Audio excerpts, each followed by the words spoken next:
Hello, I'm Christine.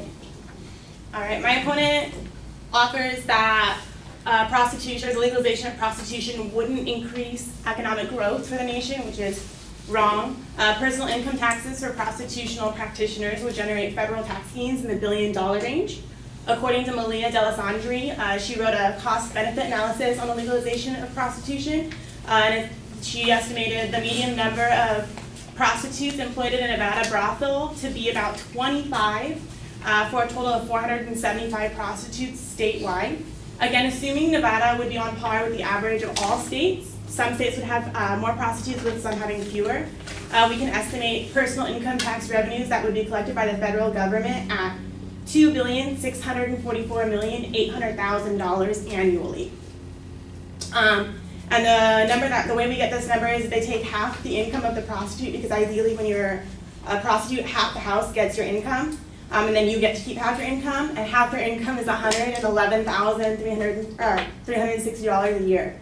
And you take that number, multiply it by 475, which is the amount of prostitutes working in the state, and then again by 50, which is the amount of states in the country. So if you take that and you add it to the additional taxes of the businesses, which each employ 25 prostitutes, the number of money the dollar amount would be closer to $14,209,152,000, again annually, just in tax dollars alone. And again, according to the same report of the cost-benefit analysis by Malia Delisandri. So that's a huge amount of money each year to be raised from taxes alone from legalization. Furthermore, there are not enough resources to stop prostitution from occurring as a whole. It's always going to be something there. According to Norma Almodovar, she wrote The Consequences of Arbitrary and Selective Enforcement of Prostitution Laws. If every tax dollar was allocated to the enforcement of prostitution law, and every police officer in every city was assigned the vice detail full-time, and the vice detail operated 24 hours per day each and every day, and every courtroom expropriated for the sole purpose of prosecuting prostitution cases, there would still not be sufficient resources to arrest and prosecute and incarcerate every prostitute and every client. Given that there are violent crimes that still need attending to, the only option for law enforcement to enforce these laws is to do it selectively. Another point that my opponent argued is that prostitutes don't want to go indoors and that they don't want pimps. But essentially the function of a pimp is comparable to that of a broker. According to Walter Block, who wrote Defending the Undefendable, a pimp serves the function of bringing together two parties to a transaction at less cost than it would take to bring them together without his goods offices. The prostitute is no more exploited by the pimp than the manufacturer is exploited by the salesman who drums up business for him, or the actress who pays an agent a percentage of her earnings to find new roles for her.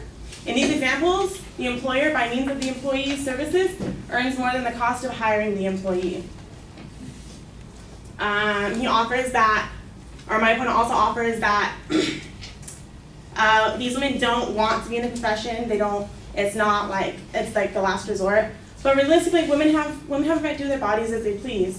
According to Jonathan Decker, who wrote for the Academic Search Premiere, he says that according to Siobhan McLaughlin, the Florida State Director of NOW, she says that certainly if a woman decides on this career of engaging in the sex industry, that is essentially her business. If she is not being coerced, and if she has other options, then maybe in some way she finds it empowering. Furthermore, prostitution is a legitimate profession. According to Anna Lopes, who's a PhD at the sex workers branch, sex is a legitimate work, and problems within the industry are not inherent in the work itself. It is a vulnerability, not sex work, which creates victims. Sex workers should enjoy the same labor rights as other workers and the same human rights as other people. Also, prostitution is going to happen regardless, as I stated earlier. According again to Walter Block, who wrote Defending the Undefendable, the value of their service is proven by the fact that people still seek it out despite the fact that it's illegal and there's a social stigma. Also, prostitutes, they tend to fall subject to entrapment of arrest.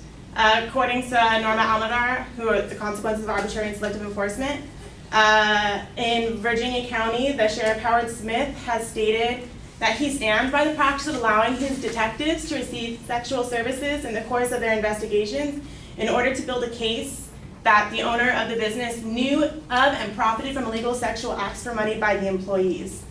Smith further observed that it is not something the sheriff likes his people to do, but in these cases it is the only way to prosecute these people.